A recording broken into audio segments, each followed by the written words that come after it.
Hey, kids, we're a couple of annoyed grunt boys, and this is the 138th Simpsons podcast. Dancing away my hunger pangs, moving my feet so my stomach won't hurt. I'm kind of like Jesus, but not in a sacrilegious way. That's right, we're the podcast that explores the American animated sitcom The Simpsons from seasons 11 and beyond, and the newest ones when they're available. Why do we do it like that? Well, an entity known as the Wheel of Random has trapped us and forced us to watch things in such a manner. I say we because I can't do this on my own, and I'm one annoyed grunt boy named Steve, and with me, as always, is the other annoyed grunt boy, Craig. Hey, Craig, how you doing this week? Doing great. Get up in the morning, walk around, do those things. I love walking. It's so much fun. Walking is a pleasure that, when you don't have it, you kind of miss it.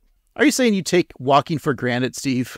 I'm saying I am, because I recently had an old man condition where my foot just decided to not allow me to walk, and it sucks. However, the silver lining of that is it has allowed me a lot of free time to watch TV. And if you listened to us last week, Craig set forth a challenge for me, or a recommendation. It wasn't really a challenge. Watch the Super Friends, the challenge of Super Friends. Exactly. You suggested that I watch the Peacock's show Ted, based on the Seth MacFarlane movies, featuring Seth MacFarlane as the titular bear himself. It's funny. We've been on pod this week. I got no texts from you. Even like before we record, we talk like a half an hour before we hit the record button on the show. And you didn't even mention anything about Ted. So I'm like, oh, he's probably forgot. Didn't mention it. So I'm very curious because I don't know what you're going to say. I'm surprised. Craig, I'll tell you that I watched all 7 episodes available. I have 2. I actually finished episode 7, I think, last night. Oh, wow. Also say that in the past, I've been skeptical. I'm not the biggest Seth MacFarlane fan. I did watch Family Guy when it first came out, and I liked it, and then it got a little tired for me. And then as his other shows have come out, I thought I'd give them a try, and they'd usually last for a few episodes, but then I get sick of it, and I would kind of, say that this isn't for me. And so I was, a little skeptical going in, but I am happy to say that I loved the show.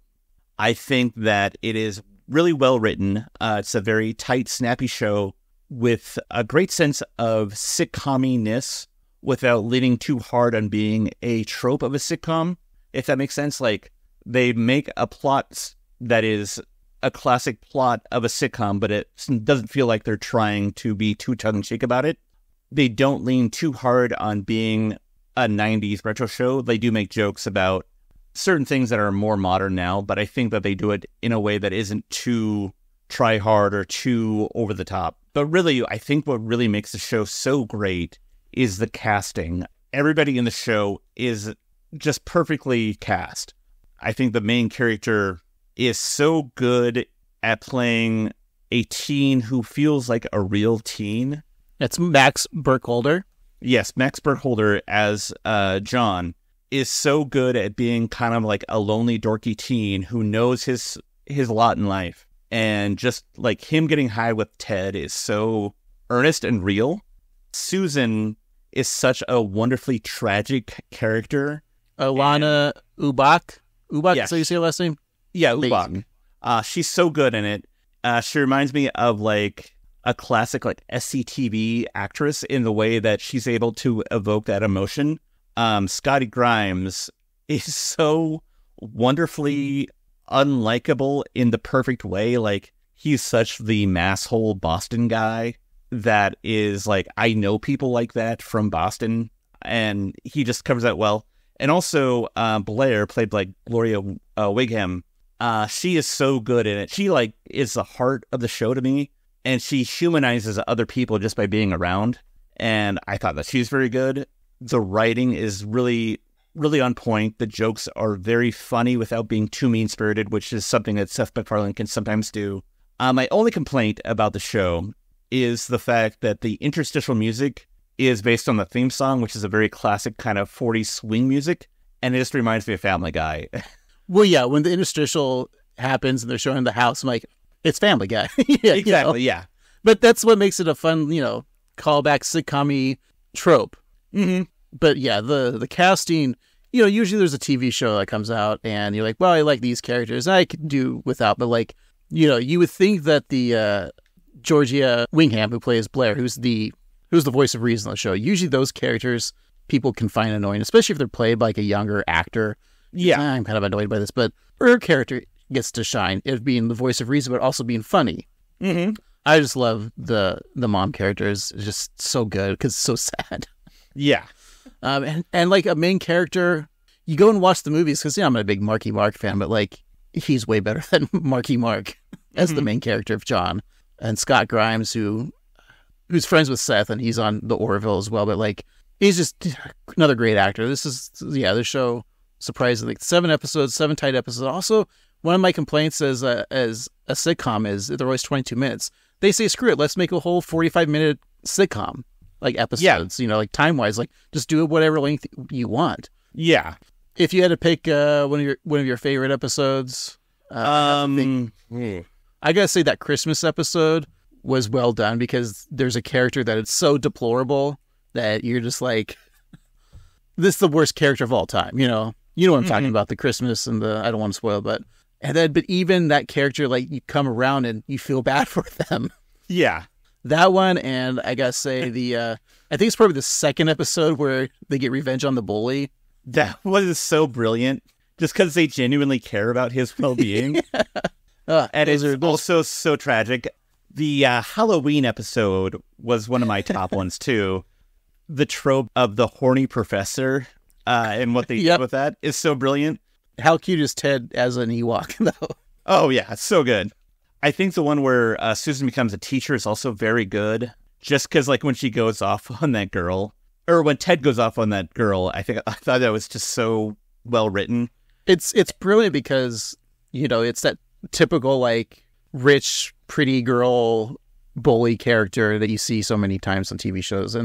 But Ted calling her out, kind of shaming her too, like, is like not appropriate and it's not cool. But the fact that Susan talks to her as a normal human being to like find out who this character is, then like that character becomes redeemed. That's what the show's about, is like redemption and just taking those tropes that we see all the time. And that's what's kind of alluded to last week is normally Ted calling that girl off, telling that girl off, that's where you would end it. But the fact that Seth writing this like goes one further, like, no, let's not bully people. Mm-hmm. And there's a lot of like anti-bullying in this episode or this show that's so much about bullying, Mm-hmm. I hope it gets renewed. And I hope they have 25,000 more episodes. I agree. And I think also it speaks to this weird thing that I've noticed, that Peacock is an amazing streaming service because their original programming really is adept at capturing the emotions of the current day. And I think this goes back to NBC as a whole. Like, I know that we're a Simpsons podcast, so yay Fox and yay Disney Plus. But you think about the 80s and you had NBC's lineup of The Cosby Show, which, say what you will about Bill Cosby, and, rightfully so, but that show was spoke to like the American family at the time. And then you had like Family Ties and stuff like that were all very American family in the 80s, like the nuclear family. And then in the 90s, you had your Mad About You, your Seinfeld, your Friends, your Wings, these like workplace kind of reconstructed families. And that went on into the early 2000s with The Office and Scrubs. And I think what Peacock is doing so well now is describing this like horrible world that we live in now of like people who are in more like economic strife and struggling with life a bit more. And you have shows like Killing It and Twisted Metal and Poker Face and Ted, where you have, lower middle class people to, low class people who are just trying to get by and trying to understand the world. And I think that is so true of the world that we live in now, because it's not all glitz and glamour for most people. They're just trying to understand the world and make sense of it. And so I'm just impressed by Peacock and their ability to show programming like this. And I think Ted was such a pleasant surprise. So thank you, Craig, for recommending it. And I recommend it as well. You should thank Seth MacFarlane. Yeah, he's here with us right now. Thanks, Scully's. That's my worst Seth MacFarlane. Wait, hold on. Seth is here, but he's only going to speak in his Peter Griffin voice to say thank you. Is that okay? Alrighty. Hey, Seth. Hey, Yeah. I just want to say that you have written a smart and sensitive and deep TV show, and I want to thank you for making it. Lois. Thanks. Yeah, I appreciate that. Thank you, Peter. Oh, do you want to do Stewie's voice too? Okay. Excellent. Oh, wait, no, he doesn't say that. So, Steve, you're saying like Peacock. Remember the slogan for Peacock or for NBC was always must see TV. Mm-hmm. Is their slogan must stream TV? I think it might be. Yeah. Is it really though? Like it should be. I actually don't think it is, but it really should be because yeah, it is. All right, let's call Brandon Tartikoff up and pitch that slogan. Okay, I will. Okay, thanks. But they did. Unfortunately, they did cancel the Saved by the Bell reboot, which is actually pretty good too. So yeah, I did watch some of that. That was good. But yeah, they should bring that back, but call it Saved by the Bell: The New Class. But anyways, Greg, we're not here to talk about the NBC or the Peacock. We're here to talk about The Simpsons and the times when they aired, such as all the way back to 2001, March 4th specifically. What were we watching in the box office? Well, Steve, I'm sure you were in the cinemas because you are a Brad Pittophile. you're a Pitt head and pitiful and a Julia Roberts blaster. I don't know. Those was the movie, right? The Mexican, they were in that movie? Yeah. Okay. Those two non-Mexicans. I never saw the movie, so sorry. Yeah, I don't think I did either. I don't think they're supposed to be Mexican, Steve. I guess not. But there is one titular Mexican, I assume. Yeah. Well, Steve, I'm sure I was, 2001? Jeez, that's how old that movie is? Wow. Yeah.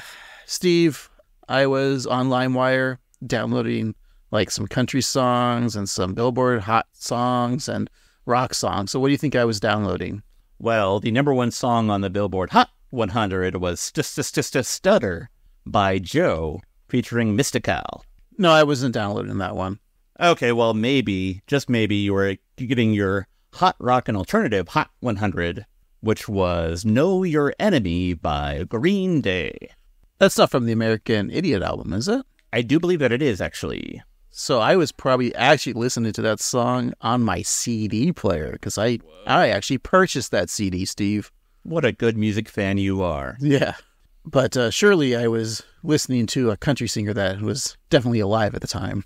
You probably were, and don't call me Shirley. But the number one song on the Country Hot 100 was You Shouldn't Kiss Me Like This by the late Toby Keith.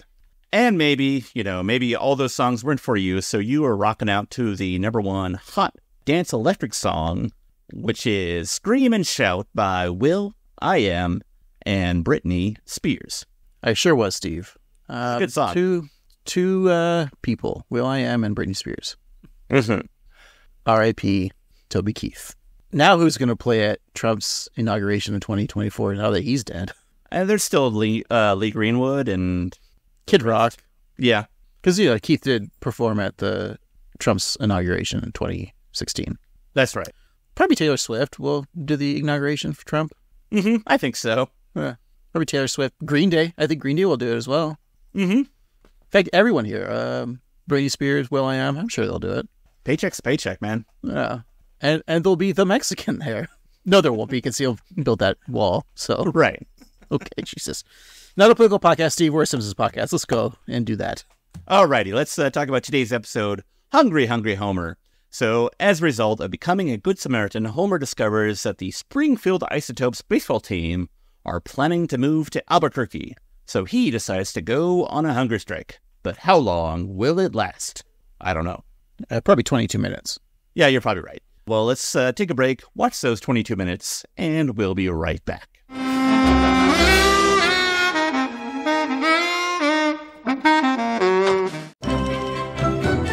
And we're back. Today we're talking about Hungry, Hungry Homer, the 15th episode of the 12th season. It originally aired on March 4th, 2001. It is episode 263 in the show's run. Your nerd code is CABF09. It was written by John Swartzwelder. Your director is Nancy Kruse, and the showrunner is Mike Scully. Hey, Steve. It's also our 263rd episode. Whoa, that's crazy. So if we did this podcast proper, like every podcast review show does, which, start with season 1, episode 1, because that's, the smart, right thing to do, Mm-hmm. going in order, we would have caught up to this very episode. Isn't that amazing? Wow. That is amazing. We'd have had 12 years of content covered. We would have been like the most successful Simpsons podcast by now. It's true. And yet we're clearly not. No one likes us anymore. Anymore. Well, look who it is, Steve. Old Johnny Swartzwelder, the old Schwartzy, the old weld man himself. And he's like 74 right now, Steve. Oh, his birthday was like a week ago from our record date. Oh, that's true. Yeah, happy birthday, John. Well, thank you, Steve. That's the best George Swartzwelder impression I've ever heard. I still like the one photo of him that's on the wiki. It's still just that the quality's so bad. It almost looks like that one picture of Lee Harvey Oswald where he's like holding at the newspaper. Mm-hmm. Who knows? Maybe Swartzwelder actually did assassinate JFK. Seems possible. I mean, Kennedy was a Democrat. Do you think that a friend of the show, Bill Oakley, ever is in contact with Swartzwelder? Like, do they talk? I think they probably do, but Bill Oakley's not allowed to talk about it. But they probably talk like every week, like they go to like a fast food place. They go to Arby's together, I think. And they get kicked out because Swartzwelder like just lights up the cigarette. Exactly. And like, sir, this is Arby's. You can't smoke in here. It's like, well, I will. So one time where that's not dorky to say, sir, this is an Arby's. Well, he is from Seattle, Washington. So maybe, but he doesn't live Pacific Northwest. He's over, the last we've heard, he's like somewhere over in the East. Yeah. Is he still writing his little book, Steve? So condescending, but yes, he is. I think he released his latest one in 2020. But, it takes a long time to write, a book that's 120 pages. So I think he'll probably have another one out soon in the next decade or so. How do you think he handled the good old coronavirus, the pandemic? Oh, boy. I imagine that he just stayed at home, sat in his booths, and was very reasonable about it. Do you think he's watching the news on January 6th of 2021 and he's like, I wish I could be there? Yeah, but who knows what side he would have been on. Right. We're not implying anything. We just have a feeling, right? Yeah. Look, Steve, God, I still think we ever do the Patreon for our two listeners, that just all of his episodes would be fun Patreon exclusive. I think so, yeah. I actually watched Bart the General and The Call of the Simpsons the other day. I was like, I felt like just putting on season 1 of The Simpsons in the background, and I still delight in the first season. I know it's, obviously trying to find its footing at that time, but some things in it, I was like, I kind of wish we got on a mic and talked about this episode, some of those episodes. It's been a while since I've seen Bart the General, but it always stands in my mind as being an incredibly solid episode that kind of really was the one when I was a kid that really hooked me in, I think. Mm-hmm. So, yeah. I agree. I think that episode. Also, Bart the Genius, like the second episode, I think is like a solid episode. That's when it was still called Bart and the Simpsons. Mm-hmm.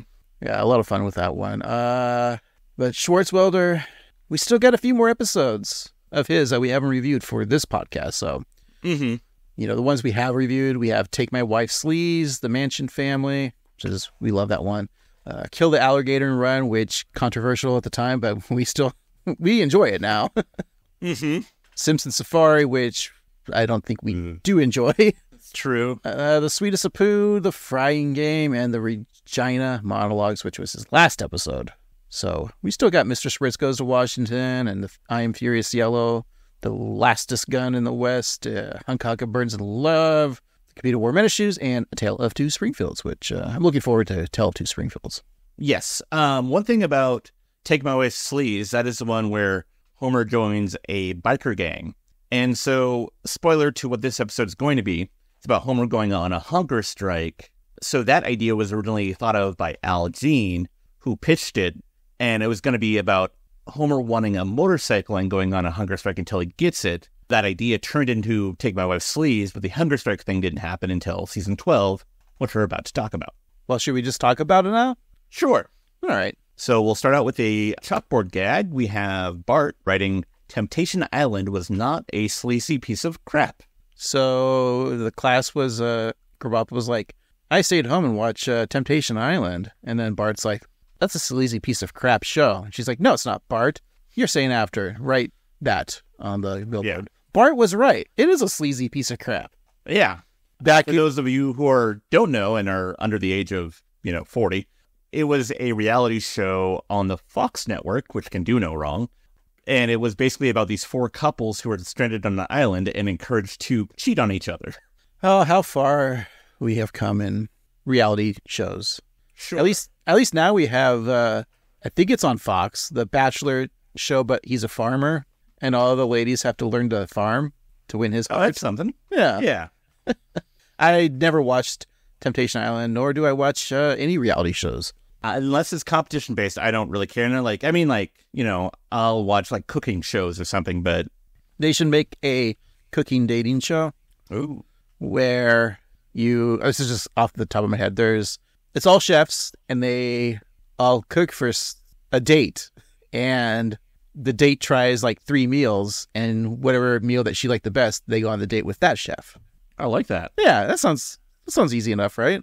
Yeah, Like Hungry for love. oh, geez, look, that's the perfect name. Okay, it's who do we know if the network, Steve? Do we have Guy Fieri's number?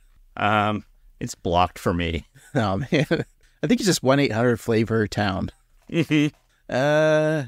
What about Ted Allen? Do we have his phone number? I think so somewhere, but it was chopped. Wow. I thought you were going to do something different, so I'm going to do it. Steve, I see your phone. I have it right here. I have a T. Allen. Why don't you give it a call? Okay. All right, there we go. That's the joke I was going to go for. Okay, that's much better. Yeah. Hungry for love. I love this idea. Would it be like they also have to like they don't see the chef either? Right. So it'd be like Chopped. Like there's an appetizer course, a main course, and then a dessert. And so the person who's trying to find the date also like get them really like fat, Yeah. It's like, God, I ate like 17 meals today. But then it's like, then you're expected to cook for them. Is that the date? That's true. Like maybe they can go out to dinner. At the chef's like restaurant that they own. Exactly. Yeah. That'd be funny. Yeah, because then like the contestant could be like, here's the things I like. Because they have to also try something adventurous that they've never tried before. That's true. So anal. Okay. Steve, we had a couch gag, and it's the family leaping into the room, all dressed in white gis, or karate uniforms for you dum-dums out there. And it's not karate gi like ghee butter, although... Hey, hey, they're all black belts too, Steve. They're the best. good job, guys. They're the best around. Nothing's ever going to keep them down. So they chop the couch into pieces while Homer does like a spinning kick and clicks on the TV with the remote. This is the second time, Steve, that this couch gag has been used. The first being season 11, Cytosaur Galactica, which we discussed on our 239th episode back of August 2023. Wow. I don't remember that. I don't remember the couch gag, but I do remember the episode because it's the worst episode ever. But it's not. But Yeah. yeah. But this episode begins, as it always does, with the Simpsons watching TV. There's an ad on the screen that asks the viewer if they're sick of ordinary-shaped amusement parks. Homer, in the middle of choking Bart, sorry, Bill Wheaton, flies, "Am I ever?" So the commercial has just a place for him. Then be the first family on your block to visit Blockoland, the amusement park made entirely of Blocko brand assembly fun blocks. So, how much did you love Blockoland? It was all right, I guess. Kids, how would you like to go to Blockoland? Meh. But the TV gave me the impression that... We said meh. M-E-H. Meh. Well, I'd like to go. That kid, too, is like, how much did you like Bloggerland? It was all right. I mean, Okay. I kind of remember that joke, but that's solid. Like, why would the advertisement Right.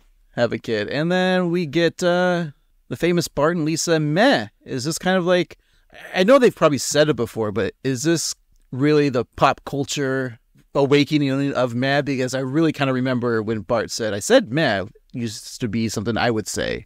And I think it's because Exactly. Meh and yoink are probably the two biggest Simpsons words that I use on a regular basis. Because of this episode, it actually ended up in dictionaries. But it was first used in 1994's the season 6 episode, Sideshow Bob Roberts, Sean Swartzwelder, loves the word meh, and he heard the word from an advertising writer named Howie Krakow back in the 70s, and he thought it was the funniest word that he'd ever heard, meh. And so, yeah, I would say that this is kind of like genesis of where it became popular. What's the funniest word you've ever heard? It's pretty good. Yeah. But that's more of a... vowels. Yeah. No vowels.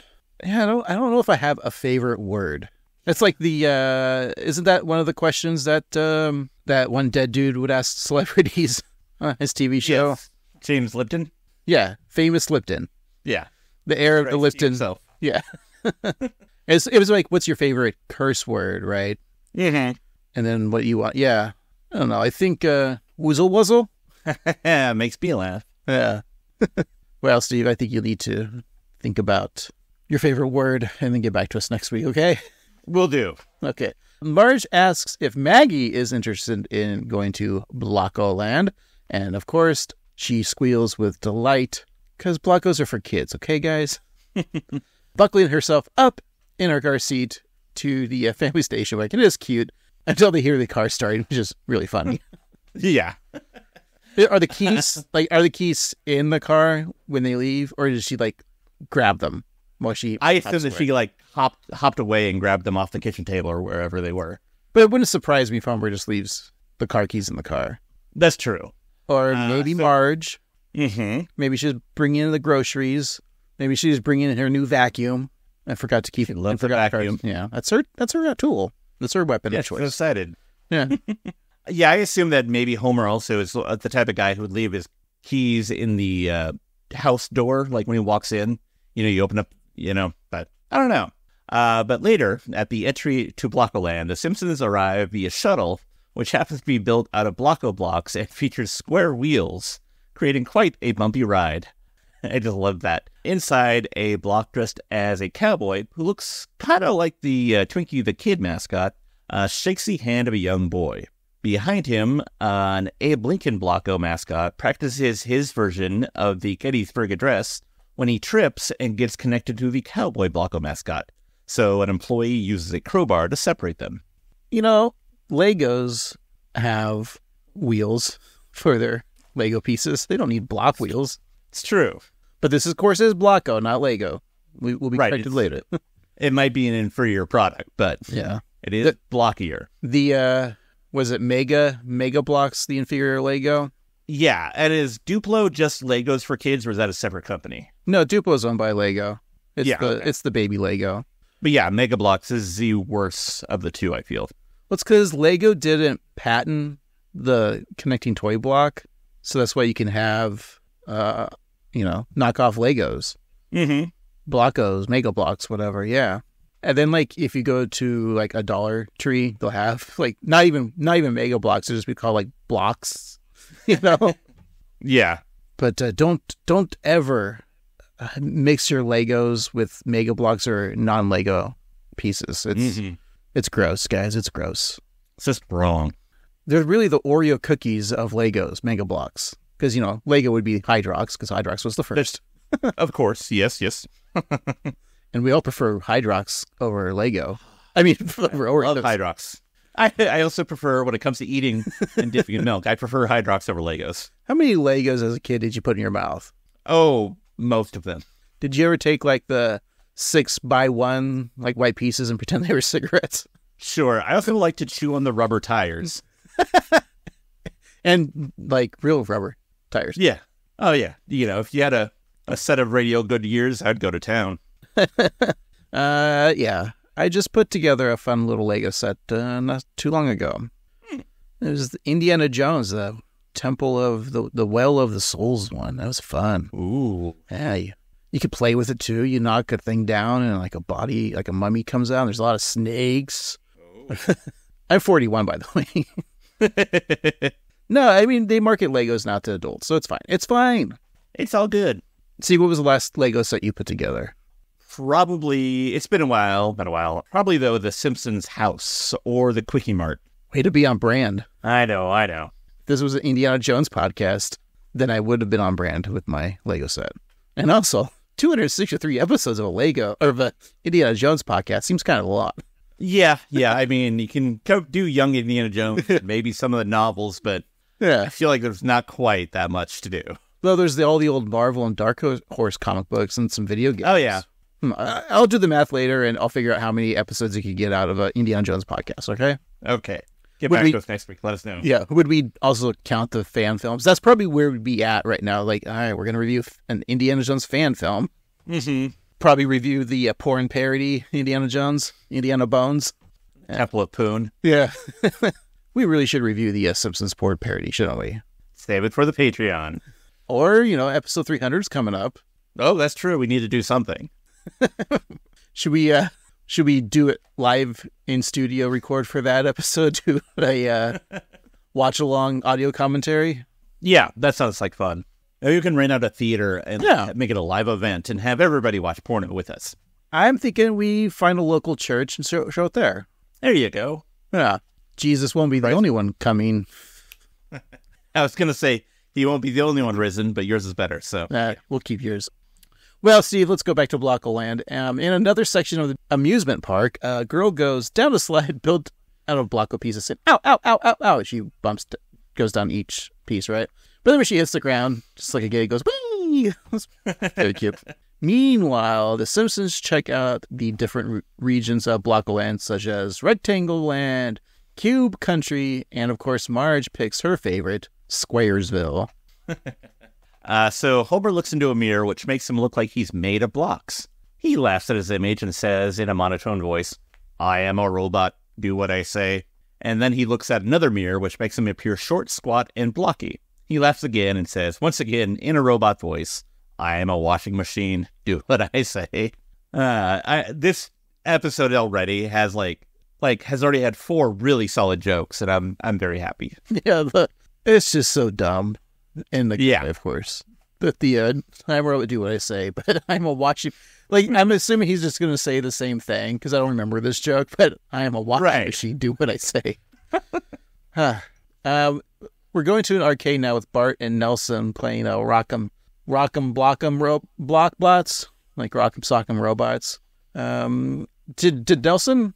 What's he doing there? I assume that he snuck in because I don't think his mom would take him there because that's I think we're shaming. Yeah, I know, and I don't want to do that. And maybe his mom did have enough money. Maybe he's on a date with Martin. There you go. So after Bart threatens to attack Nelson in the face, Nelson gives him an uppercut. Not him, but the robots. Send the robot head flying. And then Arcade and Plate winces this and says, "You knocked his block off." Of course, referencing the classic toy commercial. And then a security guard takes Nelson away, which again, very funny. Yeah. Were you a fan of Rock'em Sock'em Robots? That seems like the exact kind of thing that my parents would buy me for Christmas in the hopes that I would someday have friends. But I don't think I ever had a Rock'em Sock'em Robots. They look like fun, though. Did you ever have ones? Nope, because I didn't have friends either. So okay, yeah, we should have got one to play. Mm-hmm. I'm thinking I probably have played it at some point. Yeah, I feel like I had a weird branded one, or I remember playing with one that was it might have been a Street Fighter 2 branded one where it was Ken and Ryu, but it was basically just Rock'em Sock'em Robots. Mm-hmm. Something like that. They should have a Simpsons one. I'm surprised they probably do. If it's Bart and Homer. So the Simpsons then visit the Blockoland cafeteria, which offers a build-your-own meal buffet station featuring items such as ham, cheese, bread, and veggies, which is oddly spelled Vegie. Homer's proud of his creation he built, a healthy apple. Lisa points out that it is actually just made out of ham cubes, but Homer loves his shiny new apple, and he polishes it on his shirt, leaving a large grease stain. Did they spell veggies wrong as a joke? I don't think so, but I don't know. Very funny about the greasy ham on his shirt. Which, Steve, here you go. I made you a ham apple. It is hammy. I could just imagine it being, because your hands are touching and putting it together, how slimy your hands are, and it's not lukewarm ham because of your hand. Mm-hmm. Now here's my fingers, and putting my fingers all over Steve's face. Lick them. Ew, he did. Gross, Steve. Yeah. All right. Anyway, so bad. yeah, Homer and Lisa go on a boat ride surrounded by Blanco figurines. It's kind of like would be like Small World. No, it's more like what's the other one in Disneyland? The boat ride where it's Like the Safari Cruise. Or no, I was thinking more like the Storyteller one where it's like for little kids. Like you go on it tells all those little fairy tales in small form. Mm-hmm.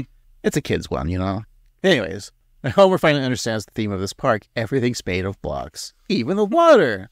So then he reaches out of the boat and flings some blue blocks onto Lisa's face, and Lisa's very much not happy about that. Then an employee tells him to stop splashing, and Homer asks, what's he going to do about it? And then the worker leaves his booth and walks over to the water, on the water. He's like Jesus. And Homer tries to do the same, but falls in the block of water, nearly drowning. He swims out and pulls up his shirt to reveal 4 just like black blocks on his belly, which he assumes are leeches. It's another genius scene, I think. Mm-hmm. Hey, Steve, we're going to go to a clip here because they're on their way home, but the kids find their souvenirs just a little disappointing. Oh, why did I get this Lego shirt? Don't you mean Blanco shirt? Right, Blocko shirt. Lisa, how's your Eiffel Tower kit? It's okay, but it's missing a piece. Welcome to real life, Lisa. You can't fight City Hall, a.k.a. Blocko Land. So don't even try. What kind of a thing is that to tell your children? That's what I always tell them. I told them that twice yesterday. And then again as they were going to sleep. I'm sure the gift shop will replace the missing piece. You're right, honey. Hear that, kids? The Simpsons are going to Blocko Land! Yay! Nowadays, if you got a Eiffel Tower kit, it'd be 2 men and a lady. Jesus. I guess it doesn't have to be refined to those genders. It could be whatever. Right. It's just 3 people. Yeah. 1 in the butt and 1 in the mouth. That's right. And 2... Never mind. Okay. Another classic Homer-ism, I think, just the... you can't fight City Hall, a.k.a. Blocko Land. But it's like such disdain for Blocko Land. Mm-hmm. I think we're kind of tired of the Simpsons are going to jokes, but this one is hilarious because it's a nice callback to the beginning where the kids were very indifferent to going to Blocko Land, but then when Homer says that we're going to Blocko Land, they go, cheer, excitement. And then just turn back around. Have you ever been to Blocko Land, a.k.a. Legoland? As Bart mistaken. I have not. I would like to go. I think it could be fun. I worried that it would skew a little young, but it seems like it'd be fun. Have you ever been to a Legoland? When I was down in San Diego a few years ago, I would contemplate going, but that's kind of what it is. It's very much just for kids. Mm-hmm. And a lot of people are kind of like Bart and Lisa meh about Legoland. Yeah. So, I don't know. Maybe when we do a live tour, Steve, we'll hit San Diego. Probably during Comic-Con weekend, we'll do a show in Hall H, which is the biggest hall at San Diego Comic-Con. Of course. Which fits like a couple thousand people, I'm assuming. Mm-hmm. So we'll have to kick some people out. Yeah, we'll probably have to live stream it. Mm-hmm. Maybe, if the Padres are in town, Petco Park's not too far from the convention center. We might have to just ask if the Padres are playing, can we just borrow the field today? So they'll probably have to cancel their game, so we'll have to probably do our show at Petco. Not the stadium, Steve, not the store Petco. Right. Which I would like to do a show in a Petco, because then we could see all the puppies and kitties. Oh, that'd be and fun. The fishes and lizards, bunnies, hamsters, mice, tarantulas. But what was I saying? So Legoland is for... Oh, yeah. So I didn't go. Yeah. I feel like the best part about going to Legoland would be visiting the gift shop, but I also feel like that would be depressing because everything would be really expensive. And Lego in general is kind of pricey. Right. They're not a $3.99 G.I. Joe action figure. Steve, are G.I. Joe still $3.99? They're not anymore. They're okay. $10, but still. Right. And so Lego's expensive as it is, but then, if a Millennium Falcon is $100, which is probably more than that, mm-hmm. retail, it's probably $200 at the souvenir store. Yeah. We have a couple like Lego stores that they aren't official Lego stores. They're called Bricks and Minifigs in our area, and you could go in and buy old sets and Legos by the pound. That's kind of fun. Cool. That's a good idea. Yeah. Because remember as a kid, like if you lost a piece, you were screwed. Mm-hmm. I remember I had one of those like Technic Legos of a car, and I specifically lost one piece, and it was crucial to the entire thing, so I can never like rebuild that car. Also, I was never a fan of Technic because you didn't get little figures. It was like too advanced, you know? Yeah. You'd be like 12 to make them. And it felt like a model less than a toy. Yeah. You know, that's kind of what Lisa's Eiffel Tower is too. It seems more like one of the more model-y ones rather than the toy ones. Yeah. Which I think they have Eiffel Tower Lego. You know, it's the the more advanced, like smaller pieces. And Mm-hmm. a little bit more challenging. Like you'll see that, or the not Washington Monument, but like the Lincoln Memorial or the White House or the Mar-a-Lago as sets. They're fun. They're fun to put together. No, Mar-a-Lago would be a Duplo set for something Eric Trump to put together. Yeah. Actually, just looked up Lego architecture because that's what it's called. Yeah, that's it. And the Eiffel Tower one, how much do you think that costs? I'm gonna say $59.99. You're so close. Just to add $100 to that. $599. Okay, buy a calculator. It's $159.99. How many pieces? 3. No. 2 guys, 1 girl. 321 pieces. It should be $32 then. Yeah, exactly. Huh. Also, I don't want to put the Eiffel Tower together. No. Somebody already did. We don't need to. Yeah. So Homer does a U-turn over a medium and in the road, and they arrive back at Blockoland, where workers are disassembling the park and putting the pieces into boxes for overnight storage. Great joke. Homer confronts the man working the souvenir stand, but the employee holding a Blockoland cigar says, "Tough luck, pal," adding that the souvenir industry is too tough to fight. Homer reluctantly agrees and begins to walk away, but then he sees a look on Lisa's face and gets an idea. He offers the souvenir guy a little souvenir of his own, and he makes a fist, and it looks like he might try and flip him off or punch him or something, but he opens up his fist to reveal a snow globe with his face and says Homer at the bottom. This touches the man, so he reaches into the box marked missing Eiffel Tower pieces, which means that they know that every set is missing the piece, and they don't bother. They just know that they're... And he gives Lisa the missing piece. This is great. We're really in the phase of Homer, and like this episode, just like the jokes are left turn jokes, you know, with the I am a washing machine, do as I say. And then like this one too, like this joke of I got something for you, then left turn with the snow globe, and then even in the car was like, you can't fight City Hall, aka Blockoland. So there's a lot of left turn jokes in this episode. So what do you think of that souvenir gag?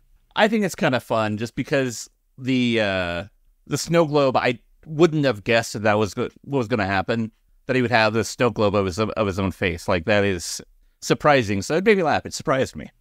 That should be a gift that they sell at Universal. Land. I would love that. Yeah. Yeah. They stopped doing the Simpsons Legos, didn't they? I think they have, yeah.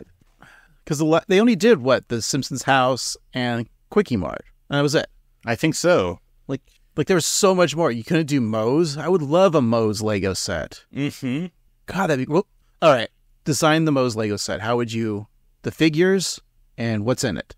Okay, so I think the figures got to be Moe, Barney, Lenny, and Carl.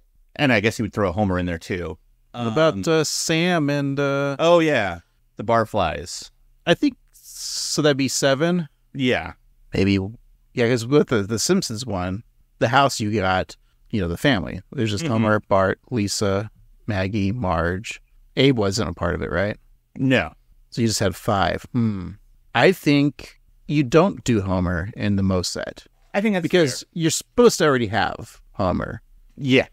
I'm thinking you're stuck with... I don't think Lenny and Carl either. I think you're going to have the Barflies, Barney, and Moe. So you get 4. That's reasonable. 5. So it would be 1 more. So maybe Homer. Maybe go back to Homer. But I want Lenny and Carl, too. Yeah. But no one will care about... Well, because when they did, like, the blind bag Simpsons figurines, there's Lenny and Carl, right? Those are part of it. And Mo. I have to look, because I know I have many figures of the Simpsons. Huh. I don't actually have a Lenny or Carl or a Mo. And I'm assuming they produce those. I'll have to look it up. We'll have to go to those Lego stores to see. Yeah. Spend $15 on a little Lego figure, because that's probably how much they cost. But yeah, I guess that's what you want. You're going to have a pool table in there. You're going to have the love tester, so you have to like build those. That's fun. Yeah. Would you have like a flaming Mo cup? I would. Also, I know that this is probably controversial because, smoking is bad, but I feel like a Laramie cigarette machine would be cool. Yeah. I'd also like, I think, I would just have, but would you have King Toots like attached to it as well? Because are they attached? They're not attached. They're not attached. Okay. But I would have the tower of bottles that's outside of Moe's. Okay. Yeah, I'd almost want to have like the parking lot as well. Mm-hmm. So you could actually like put the Simpsons vehicle park there. That'd be cool. And then like an accessible roof with like accessible toilet, just for that one episode. maybe have a back room in the bathroom where there's the last other figure is Shamu. So, ooh, I kind of like that one. Yeah, that's great. Moe's. That's the set I want. Mm-hmm. And then like I would convert it to the Cheers set. Cheers! I want a Cheers Lego set. Oh yeah. They have the Friends apartments. They have the Office now has an official Lego set. The Cheers bar. That's like that or Frasier's apartment. Come on, like Seinfeld set. Yeah. So yeah, all of our have it. Yeah. All of our childhood loves of TV. I want a bridge of every Star Trek ship. The Enterprise and the Next Generation. I want a bridge set of that. Mm-hmm. The night courtroom. Oh, you'd have the courtroom and then Harry's office as well. Right? They would Yeah, connect. exactly. Yeah. And then there'd be three sets. There's the Harry's office, then it's the courtroom, and then it's the cafeteria. Mm-hmm. That's how it goes. Yeah, this is perfect. Yeah, because then you could like have all the characters once you got all the sets. So like Dan would be in the courtroom, Harry would be in the office, and like Bull would be in the cafeteria or whatever. Yeah. All right. Call up Johnny Lego and tell him to work. All right, Steve. Lisa thanks Homer, because she got the Back to the Simpsons, the missing Eiffel Tower piece. And he responds that any friend of Marge is a friend of his, which is another very funny Homer joke. So on their second ride home, Lisa is happy with her model set, and Homer discovers that standing up for the little guy felt really good, so he's going to do it more often. And then he sees the Springfield police, ACAB, right? Mm-hmm. Beating Snake Joebird with their clubs. Oh, that's not right. No. So he speeds towards them, causing Chief Wiggum and the crew to run away. It's like, just another funny scene. We're like, oh man, scram. Kind of like little kids seeing an adult or whatever. Right. Very funny. And then Snake calls him an idiot. Explained that they were just trying to beat out his shirt fire. Another just joke on this, like a shirt fire. Yeah. Homer replies that, well, his heart was in the right place, jerk. But before driving off, blasting debris into Snake's face, leaving him and his shirt still on fire. Yeah, like there's like 4 jokes in there that could have just been one. They just kept on building on it. I love it. Yeah. So back at home, Lisa thanks Homer once again, and he finds that another one of his kids needs help as well. Thanks again, Dad. Well, you're welcome, honey. Now, I'm going to spend the whole day helping schmoes with their problems. Got a problem, Bart? The girl at school won't go to the dance with me. Bart's got a girlfriend. No, I don't. That's the problem. Bart's got a problem. Don't worry, son. I'll handle this.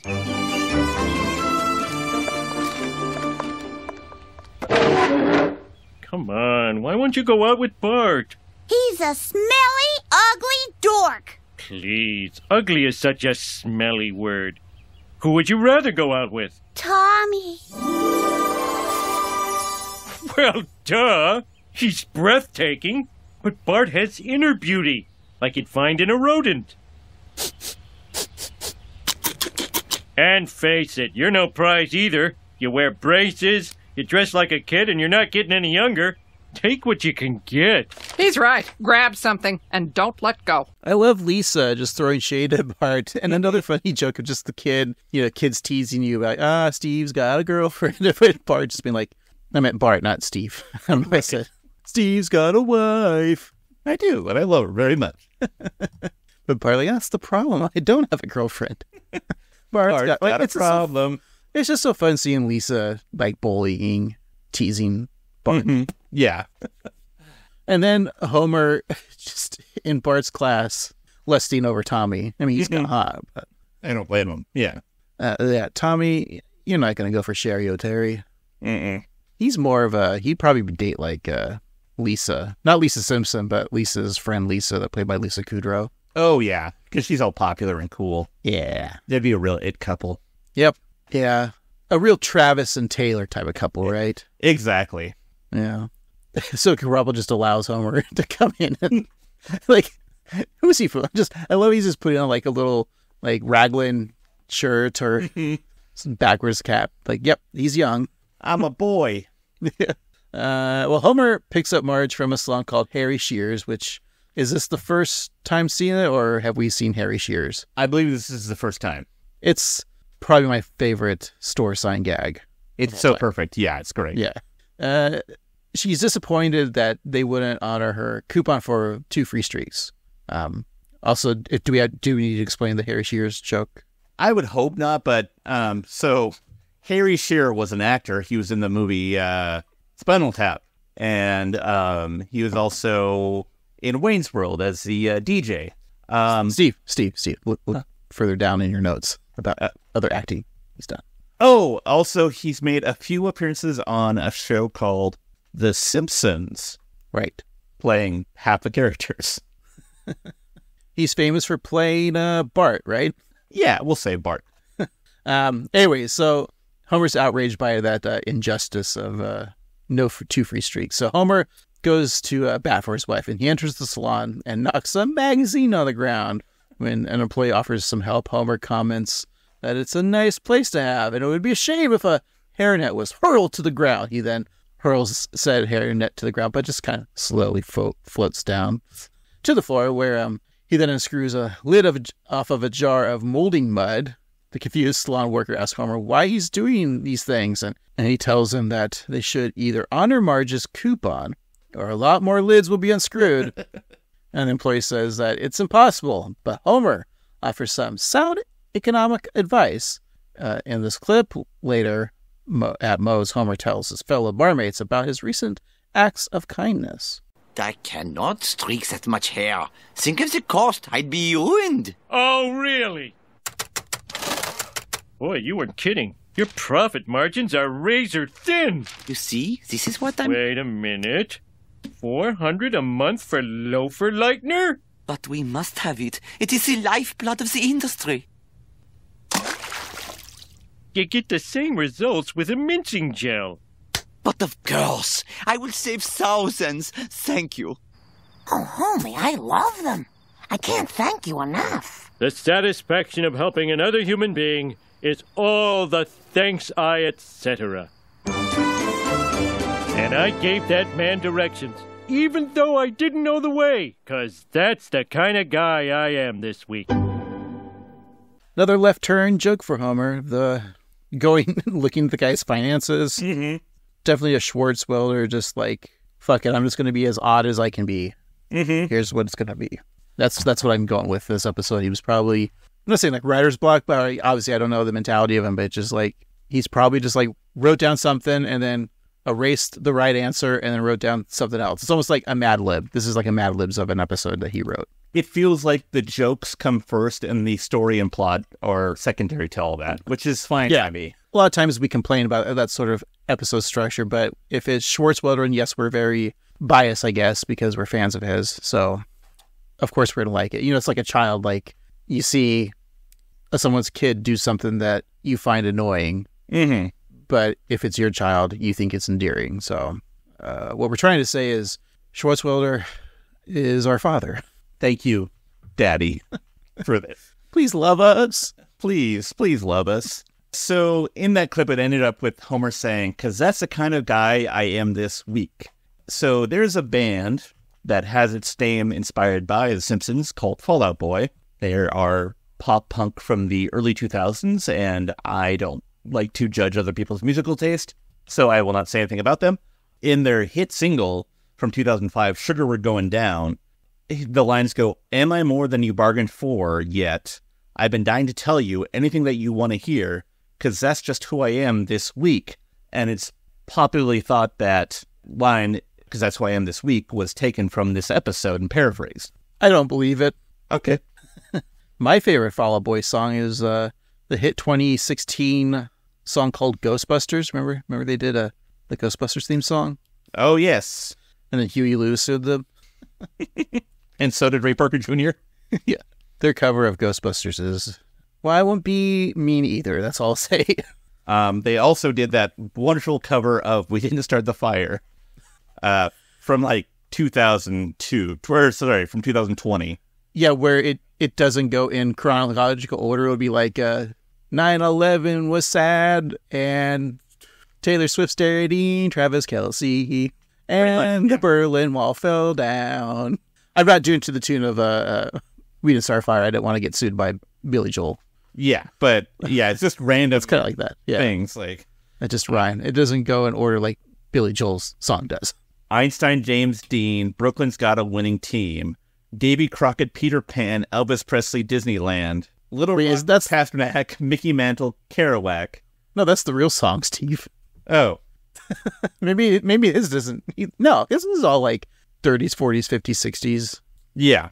Don't you say an ill word about the BJ man himself. All right, here we go. Captain Planet, Arab Springs, Deep Earthquakes, Icelandic Volcano. What? Oklahoma City Bomb, Kurt Cobain, Pokemon. Tiger Woods, MySpace, Monsanto, GMOs. Harry Potter, Twilight, Michael Jackson dies. Nuclear accident, Fukushima, Japan. More war in Afghanistan, Cubs go all the way again. Obama, Spielberg explosion, Lebanon. What did Spielberg exploded in Lebanon? That's what it says. Trump gets impeached twice. Polar bears got no ice. That's a shirt. Sandy Hook, Columbine, Sandra Bland, Tamir Rice. ISIS, LeBron James, Shinzo Abe blown away. Jeez. I'm sure LeBron James likes to be next to the word ISIS. Yeah. Anyways, Steve, Lenny walks into the bar complaining about the lousy Isotopes, calling them a disgrace to baseball. Since we were talking about baseball, you said Mickey Mantle, that, right? Okay. So he goes on to say that the team has been terrible since they were purchased by the cheap, heartless Duff Corporation. Lenny then orders a Duff, and much like fans of Liz McGuire, comments that he enjoys that sweet Duff. Carl's surprised to learn that Duff owns the Isotopes, but Mo explains that they bought the team from the Mafia a year ago.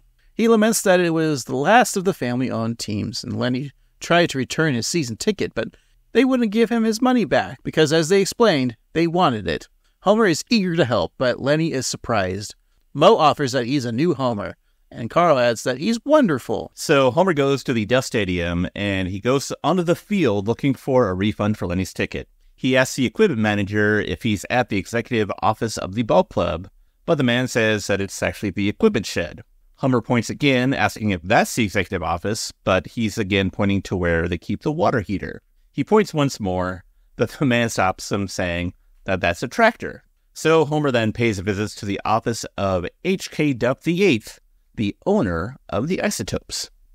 Sir, we can't give your friend a refund just because the team is losing. I'm sorry to hear that.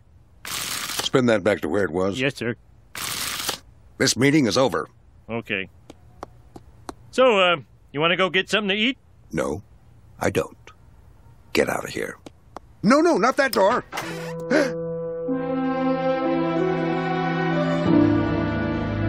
Albuquerque Isotopes?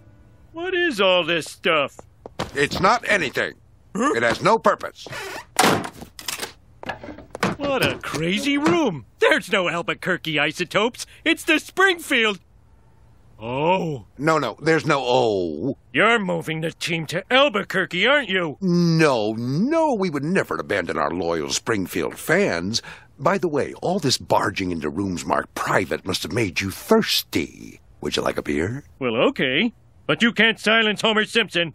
I'm the friend of the downtrodden, and I'm not going to forget what I saw here today. Before we play the clip, we were talking about how he just like shows up to the stadium. And another just dumb Homer moment, that assuming that the equipment shed is the CEO's office. Mm-hmm. And then pointing to the water heater and then to the tractor. So good. And then I think my favorite thing he does is after H.K. Duff tells him to leave, he's like, all right, do you want to get something to eat? Like, to a complete stranger. I just think that's the funniest, ballsiest move. Like, I want to do that. Mm-hmm. Like, I had a job interview the other day, and, after the interview was over, right? I just wanted to say, all right, do you guys want to get something to eat now? Just, how funny would that have been? I think it's a great power move, like when they say, do you have any other questions? Yeah, do you want to grab some food? So good. That's Stacy Keach playing H.K. Duff, and that's his first role on The Simpsons, but not his last. He also appeared in the season 14 episode Old Yeller Belly, which we reviewed in our 231st episode, and then he showed up in season 26 for Waiting for Duffman, and season 28 for Havana Wild Weekend, our episode 168, and he was also in season 26 again in Bart's New Friend, our 58th episode. So Stacy Keach kind of is like a lesser, I don't want to say lesser, but a different A. Brooks, because he shows up in all these different roles, and we just don't even think about it, but there he is again. I like Stacy Keach just fine as an actor, but his mom though. Have you ever seen his mom? I mean, It's kind of going on. Yeah, Stacy Keach's mom has it going on. Dumb. Speaking of emo bands, like we were talking about Fall Out Boy. Yeah, exactly. Fountains of Wayne. Their first album was great. No one heard it. Mm-hmm. And then they made that song, Stacy's Mom. And it's not that as good as their first album. But it was their hit. So. Yeah, it's a shame because I think they're a very good band who kind of got maligned because of that one song. Like, yeah, a lot of their other stuff is so much better. It's like Cake, right? With Short Skirt, Long Jacket, or... Although I do like that song. Yeah. What was Cake's like other big hit? Or like Beck with Loser, right? That's a good one. Because his catalog is so diverse and so good. Yeah. But when you say Beck, oh yeah, Loser, it's like, no, he's more than a loser, Steve. Yeah. All right, well, H.K. Duff buzzes the intercom requesting Duffman to bring in 2 bottles of smooth, untainted Duff. Duffman arrives with 2 fresh cans, not bottles, of beer. And Mr. Duffman tells Homer that they've developed a new additive that makes beer super, super malty. And he offers Homer some, but is suspicious and worried that it'll erase his memory. And H.K. Duff assures him that it won't, just as then Duffman shoots a needle into Homer's arm, causing him to pass out. H.K. Duff takes a sip of beer, comments on how malty it is, and adds that Homer will never know. And then Duff and Duffman share a sinister laugh. Another great, unexpected joke. Just the fact that you'll enjoy it. This is so good. And Homer stating it's probably going to knock me out and it's poisonous or whatever. No, just do the needle. So in the backyard of 742 Evergreen Terrace, Homer lies on the top of a doghouse, a la Snoopy, when Bart comments, "Good grief." Homer wakes up complaining about his head hurting, and he then learns about his unconscious state, and then puts the pieces together. How long have I been out here? All night you were yelling at the swing. I was, but I love the swing. Dad, you were nuts. You know me. Occasionally I'll be quirky. Albuquerque. I'll be right back. Members of the media, thank you for coming. The proof that the Isotopes are moving to Albuquerque is right behind this door. Excuse me, Joel Duffman, the Newsly Times. What's with the smear campaign against this beloved brewer? And weren't you once in a loony bin? Oh, yeah. He's right, folks. The only story here is the rich, smooth taste of Duff. Yes, that is an important story. But so is this. Well, I think I know tomorrow's headline. Local man is liar. That is a good headline. There's a lot of jokes in that minute of info. Homer being like, I love the swing, I wouldn't yell at it. And then Bart saying that he was nuts and saying, yeah, sometimes I'll be quirky. All but quirky. That's just great. I love the Snoopy reference. And then it's funny because Snoopy doesn't sleep in the doghouse. He sleeps on top of the doghouse, Steve. That's pretty fun. That's the joke. Yeah, it is pretty funny. Also, the whole time when you say Albuquerque, all I can think of is the Weird Al song, Albuquerque. It's a great song. Look it up on Spotify and let them know that you listened to it and Weird Al made 12 cents from it. Or less. Probably less. Yeah. Also, when he opens up the door, it would be easy for them to just, like, have the room be empty. But the fact that there's a beatnik with a trumpet to go the wop wop is just so much fun. H.K. Duff saying that Homer was in a loony bin is, of course, a reference to Start Raving Dad, the episode that we can't talk about anymore. Why? I don't want to beat a dead horse, but there's so many other episodes that they could also, quote unquote, cancel. Yeah. But, like, why? I understand Michael Jackson, like, you know, what he did. Horrible, of course. But they're still playing his songs on the radio. Yeah. Cosby, he's a heinous man. They still show reruns of Cosby on TV. I mean, they're still showing episodes of Bob Ross, you know, on PBS, and we know what he did. Oh, yeah. Horrible. Yeah. All those people. One and the same, all three of them. No, but, like, just put it back on Disney Plus. Now, I have another bit of trivia that I would like you to confirm or deny. Because the internet told me this, and I don't know if I believe it. So Homer's attempt to alert the press of the move by showing them a room of evidence only to find nothing incriminating to be found, they're saying is a reference to the film Moonraker, in which Bond discovers that Hugo Drax is operating a secret lab and making a deadly nerve gas. You're not reading this, right? This is coming from your memory. Exactly, yes. So when Bond takes the MI6 chief and Sir Frederick Gray to investigate the lab, Bond finds that it's been replaced with, let's say, Drax's study. You know, I don't even remember the name Sir Frederick Gray, but I'm glad you did. Oh, of course, you know. Yeah, that scene happens, and because Bond discovers the secret lab, and then he goes tells Mommy and Daddy about it, and yeah, it's then they open the door, and it's like his like giant office. Did Bond invent that bit? Because I feel like I've seen that bit in other TV shows or movies. Is it? It's probably from an old book, like the Bible. Didn't like, you know, the Jesus when he's resurrected in that cave, right? Oh yeah. I swear I saw Jesus in there. They open it up, like, no, there's no one in there. It's just a study. Yeah, Jesus there reading a book, doing his tax reports. I don't know. Yeah, playing solitaire on his computer. Yeah. He's got the new Apple VR headset on. Yeah, there was like even an episode of Quantum Leap that did this bit. I remember that. I don't know. The internet is just dumb. Don't listen to it, Steve. Okay. Yeah. I do the reporter saying, hey, that is a good headline. Yeah. And Duffman is the reporter, Mr. Duff or whatever it was. Yeah. Well, in an interview with Kent Brockman, H.K. Duff assures Springfield that the Isotopes are not moving to Albuquerque. So when Kent asks if Duff is calling Homer a liar, he shows footage of Homer with his pants on fire, which is another funny scene. Like, well, we do have a video of him with his pants on fire. I wish the cops were there to beat the fire off his pants. Yeah. Homer states that he doesn't mind being called a liar when he's lying or about to lie, or just finished lying, but not when he's telling the truth. And Homer and Marge is sure what the next move should be, but Lisa offers some ideas of her own. Yeah, but what can you do? There's all kinds of ways to get the public on your side. Bob Dylan wrote songs. Cesar Chavez staged hunger strikes. That's it! I'll go on a hunger strike! Oh, Homer, you couldn't keep up a hunger strike. You eat while you brush your teeth. You're eating a huge sausage right now. So, I can stop, and I will stop.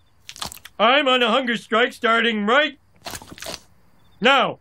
Marge's line of, like, she's thinking of the joke, much like when we think of something funny over her head before we get out doing the, you know, the pre-laugh before she can make her punchline.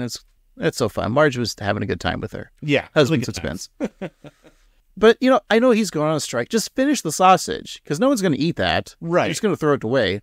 Those animals that sacrifice their parts for that sausage goes to waste. At least just finish it, Homer. It's 30 seconds either way, so you might as well start it full. Right. But Homer looks at the half-eaten sausage on the ground and begins to whimper and cry. So he sticks his fist in his mouth in anguish, but then he kind of enjoys the taste of his own fist. Would you enjoy a fisting, Steve? Oh, yes, I would love a fisting. Well, back at Dove Stadium, Homer chains a lawn chair to a light post with a sign that says, "Hungry for the truth." He challenges those double-A baseball honchos to ignore him. Marge asks if he's really not going to eat anything, and Homer vows that his hunger strike will not end until Duff admits that they are moving the team. He then chains himself to a chair, and Lisa's proud of her father and offers an inspirational book to help him. The book, of course, is Mike Farrell's Core Beliefs. Homer skims the book of MASH co-star and learned that Mike Farrell really hated Wayne Rogers, who portrayed Trapper John. Who doesn't hate Wayne Rogers? Probably Al. I mean, maybe Loretta Swit too. Jamie Farr hated Rogers. I never saw the movie MASH. Neither did I. I know it's supposed to be good and different than the show, so yeah, might be worth checking out. Maybe we'll do it on the Patreon. I don't know. That's fine. I just also don't like MASH. I've never actually given it a chance, but we've had this discussion before. But like reruns, MASH was always on before like Cheers, and it's like I don't want to watch this. Just get to Cheers. Yeah, and I think we've also discussed this, but Futurama kind of made fun of it perfectly with like the robot that was like maudlin and then jokey, because that's to me what MASH is. I know it's a well-renowned, respected show, but it always seemed to like not know what its tone was. Is it going to do bad Groucho Marx impression, or is it going to be a sad, harrowing drama? Like it's a weird tone show. Now, I would watch MASH and do a podcast about it if I was paid. Now, this isn't a Patreon idea or anything. It's just someone comes to us and say, hey, we're going to give you money to review all 11 seasons of MASH and maybe after MASH and all of the other spin-offs. Then I'd say, yes, I'll watch MASH and review the show. Yeah, but I'm not going to do it for fun. That's right. So Marge gives Homer a big kiss and Dr. Hibbert's number should he feel weak. Homer is assured that Duff won't allow him to waste away to nothing, but Bart points to another chair chained to another light post.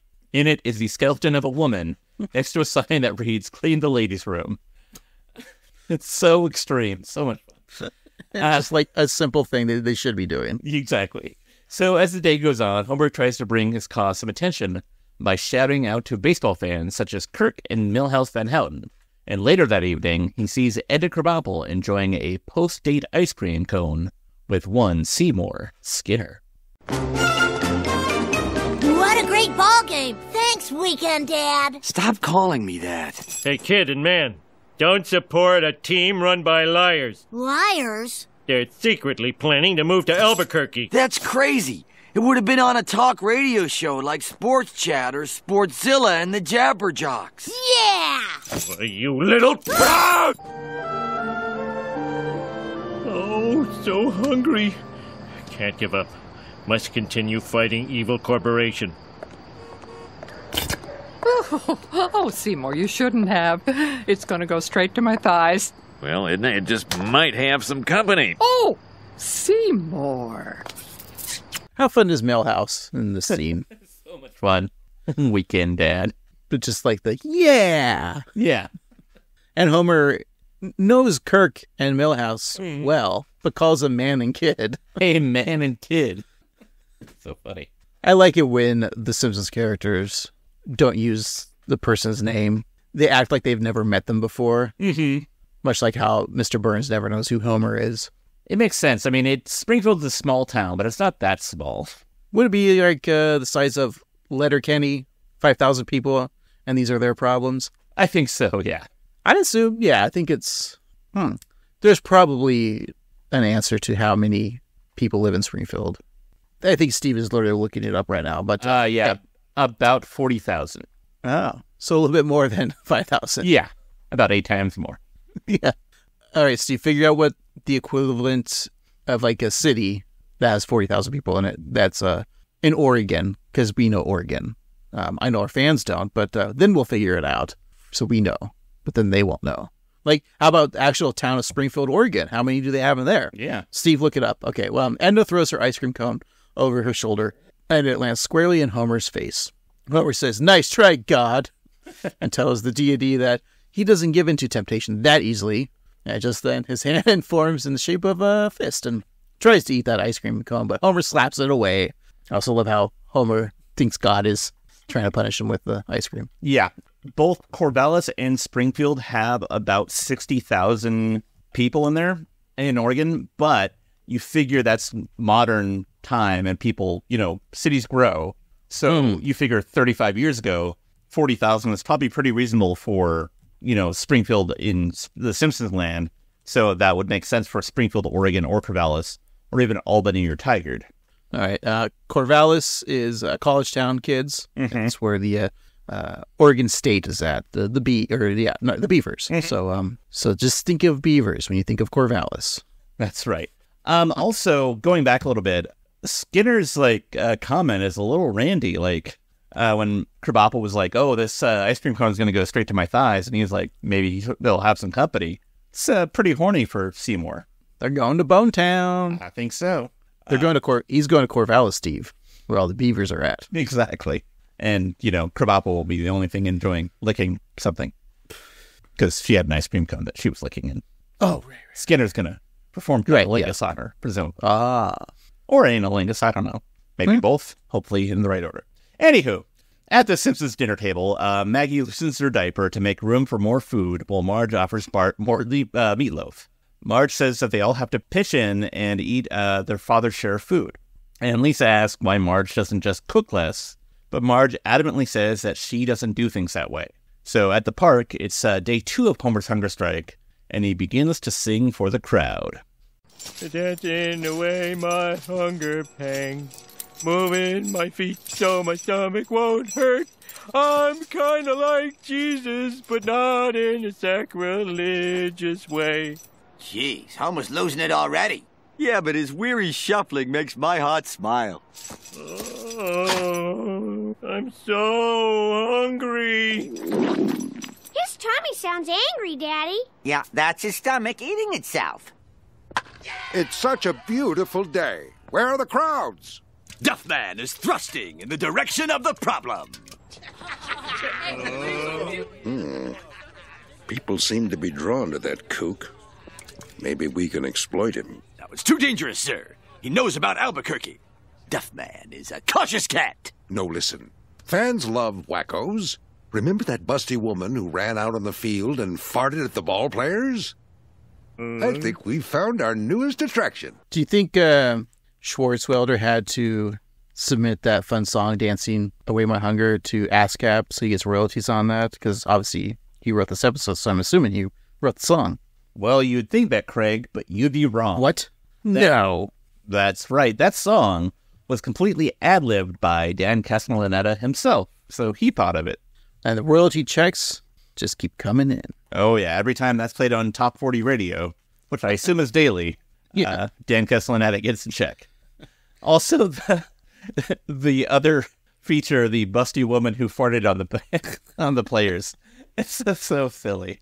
Because there was a time, like in the 70s, there was this lady who was famous for streaking and who had really big boobs, and she would streak at like sporting events, and it was kind of like a thing that people like enjoy. I mean, because she would go up and like no one like tackled her. Like now they would like she would go up to baseball players and then like kiss them too, which of course you shouldn't do that because of consent, right? But I don't think these baseball players from the 70s really mattered if a topless busty woman came up and kissed them. But yeah, so like the left field choking just and farted on them. Well, Duffman says in the third person that he has a bad feeling about this, but HK Duff tells him to canon Sid in his normal voice. Duffman then invites Howard Duff to canon himself. I'm not a big fan of Duffman. We're not really in this podcast, but I love it. Just goes back to normal. Yeah. Normal voice is great. Well, it's day 3, Steve, and Homer is fast asleep as workers saw the light post he's chained to and drag him from outside into the stadium, into the outfield of the ballpark. He wakes up confused, and one worker tells him that it was an order by Mr. Duff and offers some advice, pointing out that if someone hits the home run, the fireworks will just shoot off from either side where Homer is sitting. Just then someone does that, and Homer is deafened by those fireworks. So over the PA, the announcer introduces a real superfan, Hungry Homer. Hey, that's the title of the episode. The announcer tells the crowd that Homer is on a hunger strike until the Topes win the pennant. The audience cheers, but Homer shouts that he is there for a different reason. He then tries to warn people about the team moving to Albuquerque, but the announcer just claims to hear, "Go Topes!" Well, Homer is upset that he has all his hunger for nothing. He hears a vendor offering fat, juicy hot dogs, and then another vendor selling pork chops and applesauce, and a third who provides crispy Peking duck. Just like all sporting events have that. Mm-hmm. So much like the USA Network to Jason Alexander in 1994, Otto tells the Duckman to come on over to him. And Homer sees the bus driver chow down on the poultry and sees all the other attendees enjoying some food and asks if they have to chew so loud. And then it's on day 7, and Homer sees that he's wasting away, going down to a B cup. And Marge wonders when the Duff Corporation will put a stop to this madness. It's been a whole week. Why are you letting my husband die? What does that have to do with baseball? Death is a part of baseball. Oh, yeah, the main part. Guys, we won't let any harm come to your husband, Mrs. Simpson. He'll be fine. He's not moving. He's probably resting from all the moving he did before you got here. He'll start moving in a second. I'm sure of it. Turn on the sprinklers. You see there? He's fine. Ooh, look at him go. This is like the CEO or the execs like, Yeah. Death is a part of baseball. The main part. All around fun. Yeah. Clip.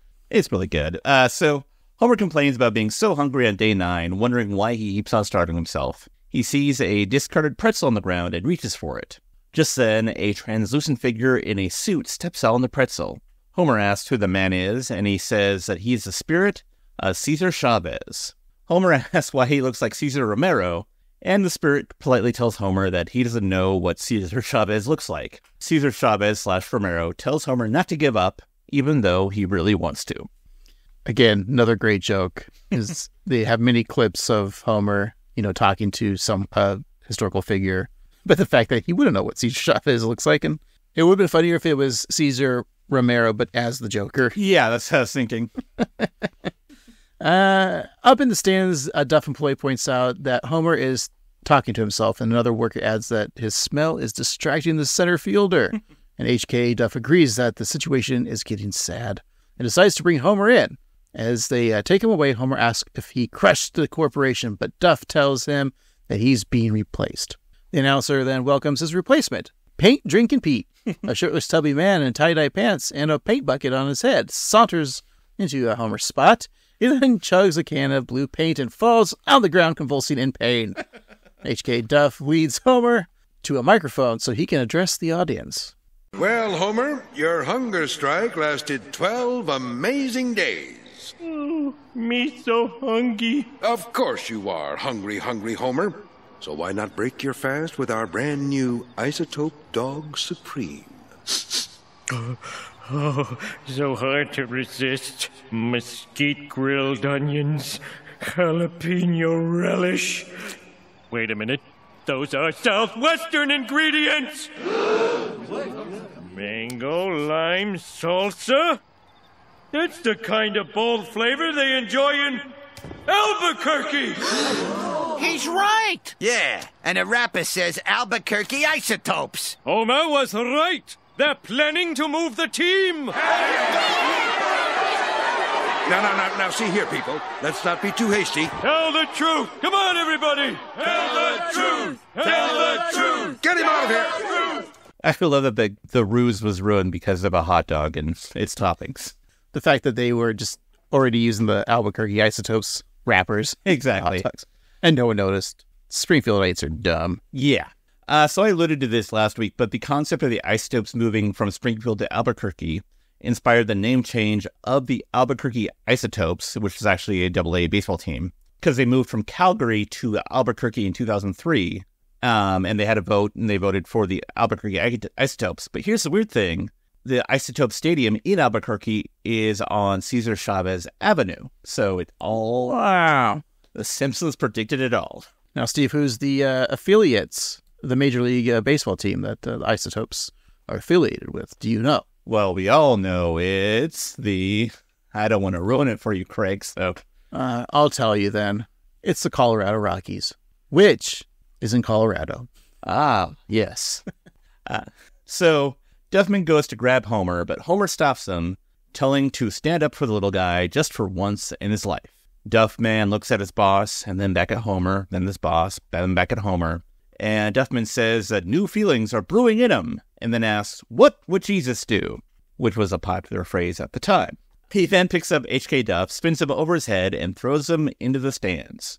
The crowd cheers and chants to Homer to eat, eat, eat. So Homer enjoys his Southwestern hot dog and tells the crowd that the truth never tasted so good. Homer runs as people in the bleachers throw snacks at him while he catches them in his mouth. And that would be the end of the episode if you watched it in syndication. However, originally and in streaming, it is not. That's because we go to an office decorated in Southwest motif, and a man turns on a TV stating that the town has too much spirit. So he then says that he'll have to steal some other baseball team. He asks his assistant to find out what Dallas wants for the Cowboys, and the assistant tells him that the Cowboys are a football team.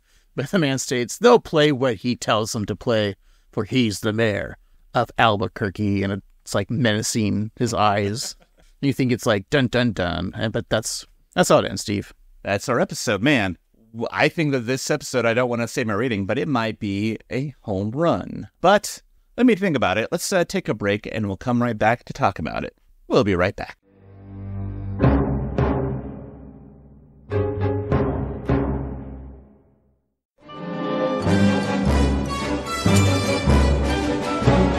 Alrighty, Craig, we're back. Let's finish up our discussion of Hungry Homer. We'll talk about what made us laugh, what we thought about the episode, and just our general thoughts, and what we're watching next week. But before we do all that, it's always nice to, share the gift of gift giving. And so I wanted to give you something from this episode that I thought you might enjoy. You know, this episode started in the wonderful land of Blocko Land. So I got you a Blocko Land, not Lego, t-shirt, along with a ham apple and a missing Eiffel Tower piece, but no Eiffel Tower. Well, I got a couple things for you, Steve. Oh, thank you, by the way. I figure, I was at Blocko Land as well, and I thought, what would Pink Floyd give Steve? And I thought, here you go, Steve. You would have a cigar, so here's a Blocko Land cigar. Very nice. And then also, here's the deed to this podcast. As you see, we are relocating to Albuquerque to do the podcast from there. Oh, boy. Yeah. You're not happy about that? No, I like it. Albuquerque is lovely this time of year, so this is going to be great. We all saw Breaking Bad. We know how great that city is.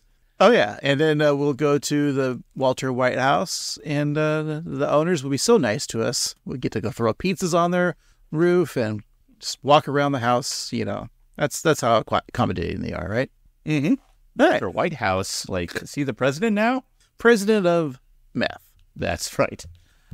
Speaking of meth, Craig, what did you think of this episode? What made you laugh? Just this episode? Just this episode. What were the jokesters, the things that made you go, ha, ha, ha, ha? Stacy Keach did great as H.K. Duff. I thought that was a lot of fun character. And even Duffman didn't annoy me in this episode, which is a surprise. Especially when he's like, his name is Sid. That out of character trait, was fun. Lisa getting a little zinger with Bart, Bart's got a boyfriend. Very funny scene. Marge even throwing Homer under the bus, giving her own little joke about his weight, was hilarious. And Homer all over the place in this episode. And Homer really was we're talking about MVJ, most valuable jokester, and we just say, we'll throw it to this character. But Homer, I think, really is an actual MVJ in this episode because the jokes were all left turn jokes. They're all just absurd, such Swartzwelder-y, such just reminds me of the Conan O'Brien sense of humor, obviously, or Swartzwelder sense of humor, but it's very much Conan-y type of humor as well. Those are my favorite jokes. And sometimes, we say, they don't land that well, but I think it's because you have to craft the right joke, and I think Swartzwelder was that type of guy that can craft that kind of a joke. I am a robot, do as I say, I'm a washing machine. Such fun lines, and Homer just got in the car ride to Blocko Land, and I don't think there's really one quote is better than the other. Snake they're trying to beat out his shirt fire. All fun jokes. How about you? Yeah, I think that everything you said, I completely agree with. I think that H.K. Duff was a lot of fun. the other people in the stadium, like the reporters, and the beatnik with the trumpet, really funny. The Van Houtens were really good. Just, Milhouse calling Kirk a weekend dad because at the time they were divorced. Kirk getting upset because he didn't hear it on talk radio, which is kind of a good allusion to the type of person that he will later become. But even in the beginning, the Blockoland commercial with the little boy being like, yeah, it was all right, I guess. And then you have like two very famous words from this episode, meh, which they'd used before, but this kind of solidified that word. And also Homer saying me so hungry is another one that we didn't mention, but that is another thing that came out from this. So I think that Homer is ultimately the MBJ because he had so many jokes that you didn't know where they're going. And just him talking about how he loves to swing and he wouldn't yell at it, or him sitting on the doghouse, or just the U-turn, and just everything about this is so Swartzweldian that it works so well. So yeah, I think Homer's my MVJ, but there are a lot of contenders. Even Marge saying that like he couldn't last a hunger strike because he eats while he brushes his teeth isn't that solid of a joke, but it's a solid Marge joke. It's the type of joke that she would say. Yeah. So yeah. Yeah, this is, to review the episode, it's a short episode because you also have like a long intro. Mm-hmm. But it feels long. But when I mean long is like the pacing is like really well done in this episode. Like I got my 22 minutes worth. Like there wasn't a lot of filler, but there was like all of Homer's escapades of trying to help Bart or getting the Eiffel Tower piece, doing all those little things that, ultimately leads to, the isotopes and progressing that story. It just has a nice flow to it. And it was just a delightful episode to watch. I mean, I was laughing, and I wonder how I felt about this when it came out. Mm-hmm. Because I feel like, I think Simpsons fans agree the later Swartzwelder stuff isn't obviously as good as the earlier stuff. But that's, like any writer. I have no basis in this because I haven't read them, but like I imagine Stephen King's more recent novels probably aren't as good as his coked up early novels. Yeah. But that being said, I think, if we look at some of those Swartzwelder episodes that we have reviewed, like we find that we liked Kill the Alligator Run, which we maybe didn't before, but like Simpsons Safari, we don't like that one that much, Right. So this one is definitely up there for a season 11 episode, or 11 and beyond, what I mean. If I gave this a ranking, I'll talk about some of the other Swartzwelder. So let's, the ones that we can review, there's quite a list. I'm not going to read them all, but definitely You Only Move Twice is probably the top episode he's ever written, right? Mm-hmm. I would say that's consensus for Simpsons fans. That could be also considered like the best episode of The Simpsons. Yeah.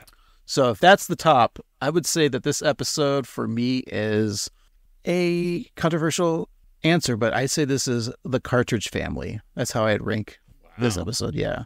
Now, some people like that episode or some people don't episode, but that's my left turn. It depends on what you think about The Cartridge Family, and that's how I think about this episode. So if you hate it, then you're going to hate this episode, right? Yeah. All right. How about you? Well, Craig, we talk a lot about George Swartzwelder and like how iconic he is and how much his humor helped The Simpsons become what they are. And I think that this episode is a prime example of what works. Just doing jokes for joke's sake. And, we talk a lot about how sometimes the show in the later seasons don't have enough plot or enough heart. And this episode doesn't have a lot of heart, but the jokes are so solid and so silly.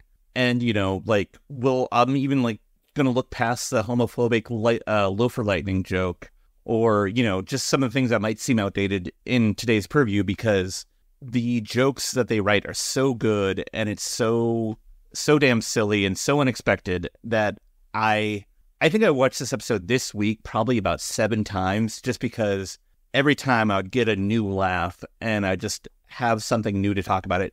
So I don't want to compare this to like the golden age of Swartzwelder. It's hard for me to say like what works in those and what doesn't work, but I just think that this on its own, just a really solid episode that had me delighted. It was a very well-paced episode, and the transition from Blockoland to Homer being a good Samaritan to the little guy to the whole isotopes thing. It just flows so well. And so I love this episode. You know, it started with Block-O-Land, and we talked a lot about the Simpsons Lego set. And Lego House has 2,523 pieces. So if I had to give this a ranking out of 2,523, I'm going to give this, we'll say, 71006, which is the Simpsons item number, which is very high, which is where I give this episode. High praise from Caesar himself, everyone. Caesar Romero. Chavez. Ah, yes. He makes a great salad. He does. All right, Craig. Well, that's what we thought of this episode, but what will we think of next week's episode? And, well, I have good news for you. It's a new one. We're back to season 35. And so, Craig, what do you think the title of next week's episode is? It's season 35, episode 11. Well, this was based off of Hungry Hungry Hippos, very popular board game from the 1900s. So I think, I think it'll be fun. They're going to make another board game pun. So I think this episode will be called Shoots and Flanders. That's a great name. Yeah. But sadly, that is not correct. But there is a character's name and then a word. So you're kind of there. Yeah. The title of the episode is Frankenstein's Monster. So I got to come up with the plot of this. Well, it sounds kind of obvious. Frankenstein. It's obviously John Frink, writer on The Simpsons, comes to life. Professor Frink animates him. And he makes John Frink, the writer of The Simpsons, murder people in Springfield for fun. And the B story, Lisa and Bart want to Scrooge Maggie. So they show Maggie her past, present, and future. Oh. Yeah. So it's kind of like a Christmas episode. Yeah. Yeah. You're close. So Professor Frink secretly helps Homer land a high-level position at a state-of-the-art nuclear plant. But since Homer lacks the skills to actually perform the job, Frank comes to fear that he's created a monster. And in the B-plot, Maggie and Lisa Scrooge Bart. More people need to Scrooge everyone, you know? Yeah. Get Scrooged. That sounds like a bad movie, Get Scrooged. Much like that bad Spirited movie with Ryan Reynolds and Will Ferrell. Oh, yeah. That was bad. It's fun. How many weeks have we been off? Like 5, 6 from new episodes? Yeah. The last one was Christmas Eve of 2023. Wow. And it's like we're coming up on, what was this, February? What's the next big holiday? Because this episode's this episode drops on Valentine's Day, right? Hey, give your lover the gift of this podcast. That's right. I want to break up with them. Yeah. I guess the next big holiday would be St. Patrick's Day. So this is, right? Yeah. Leap year. Is leap day count as a holiday, Steve? I don't know. It should. Yeah, but I'm just saying, I'm excited for new Simpsons. Me too. It'd be fun to get the old gang back together. That's right. The Homer, the Bart, the Maggie, the Burns, and the rest. Your mole man and your old Jewish man and your Duff man. That's all I could ask for. Yeah. And we also can't wait to get back to you and hear from you, the listener. So if you want to reach out to us, you can always email us at 138simpsons@gmail.com or go to the socials like Instagram or Threads or YouTube at 138simpsons. Go to Apple Podcasts or Spotify, wherever you listen to this podcast, and leave us a 5-star review or the equivalent, because it will help us get more listeners. But you don't have to write a real review. Just tell us what you would hunger strike for. And, Steve's talking about contacting us. You can also contact us on voicemail. You just go through the show's notes, and there'll be a little button that says leave a voicemail. And simple as that. Click on the button and drop your voice. We'd like to hear your voice. Ask us questions. Ask us whatever. Just make fart noises if you want. We want to hear from you. That's right, we do. And hey, we also want to see from you some great swag that you're wearing that you bought from us, which you can do easily at tpublic.com/user/annoyedgruntboys. We have t-shirts, stickers, and all sorts of great stuff with great prices and a whole variety of options. So check that out. I will. Yeah, you too, listener. And hey, thanks so much for listening. Yeah, I appreciate it. For this week, I've been Annoyed Grunt Boy Steve.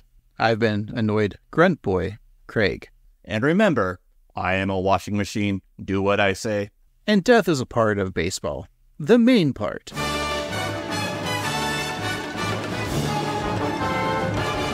Remember that busty woman who ran out on the field and farted at the ball players?